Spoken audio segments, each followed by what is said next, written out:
कहां जा रहा हमारा मुआशरा, कहां जा रहा है हमारा समाज, कहां जा रही है हमारी सोसाइटी।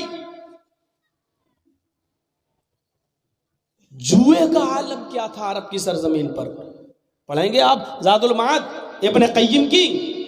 जुआ इतना खेलते थे, इतना खेलते थे, इतना खेलते थे कि जब रकम हार जाते थे तो मकान जुए में लगा दिया करते थे, और जब जुए में मकान भी हार जाते थे फिर भी उनका दिल नहीं भरता था, तब जुए में अपनी जवान बीवी अपनी जुए में लगा दिया करते थे कि लो हमने अपनी बीवी जुए में लगा दी, बीवी जुए में लगा दिया करते थे। पश्चिम नगर वालों, अपने मुआशरे का जायजा लीजिएगा। मैं मानता हूं कि इस हद तक ना सही, लेकिन आईपीएल में जुआ और सट्टा आप भी लगाते हो। अल्लाह करे कि ये बात गलत हो जो हमने सुनी है। सट्टे बाजारी का सबसे बड़ा गढ़ है कलिया चक।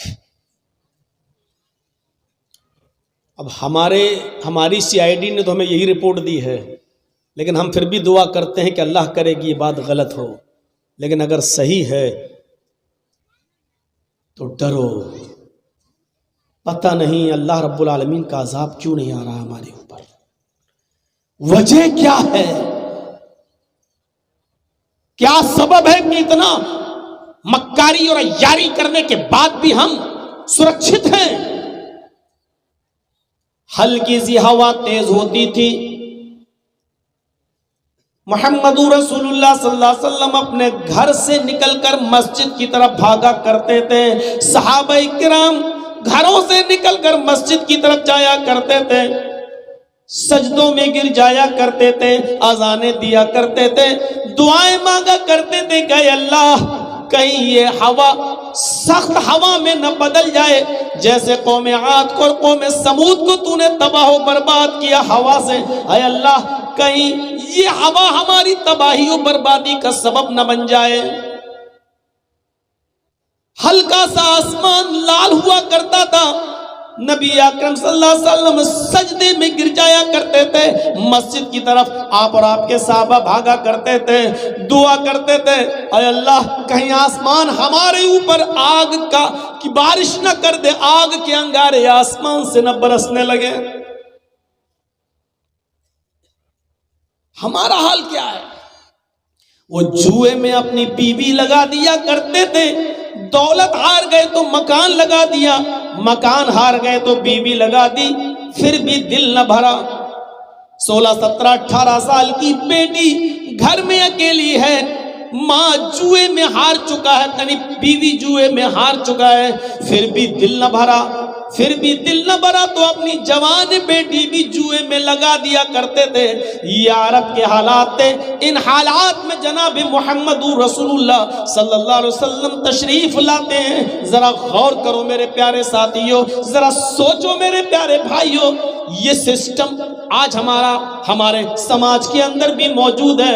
हम भी जुए में इतना लगा देते हैं और इतना कर्जदार हो जाते हैं। सुनने में आया है कि बेटे का हारा हुआ जुआ माँ अपने जेवर बेचकर या माँ अपनी जमीन और जायदाद बेचकर किसी तरह अदा कर रही है, क्योंकि उसके जवान बेटे ने आईपीएल में सट्टा लगाकर जुआ खेलकर इतना अपने आप को बर्बाद कर लिया है कि उसका खमियाजा उसकी बूढ़ी माँ को भुगतना पड़ रहा है, रो रही है। लेकिन औलाद औलाद होती है, बेटा बेटा होता है।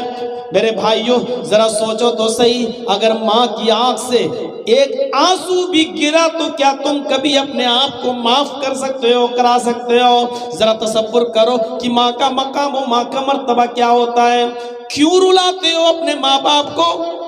माँ बाप जो तुम्हारे दुनिया में लाने का सबब बने, आज उनकी वजह से सोचा था उन्होंने कि ये मेरी आंखों की ठंडक होगा, लेकिन तुम्हें देखकर, तुम्हारे कारनामों को देखकर उनकी आंखों में आंसू आ जाएं, वो रो दें, उनकी आंखों में आंसू आ जाएं। मेरे प्यारे साथियों तसव्वुर करो कि आज की वो नौजवान नस्ल अपने आप को कैसे माफ करा सकती है। अरब के हालात पर जायजा लीजिए। और उसका एक अंसुर हमारे समाज में दिखाई दे रहा है। एक एक बॉल पर पैसा लगता है, इस ओवर में कितने रन बनाए जाएंगे उस पर पैसा लगता है, टीम कौन जीतेगी हारेगी उस पर पैसा लगता है। कलिया चक में तो अक्सर मुसलमान हैं, लेकिन कभी कभी कलिया चक में हम अपने दोस्तों के साथ जब कभी बाइक पर या गाड़ी पर घूमते हैं तो सरेआम रोड के ऊपर लॉटरी के टिकट बिकते हुए नजर आते हैं।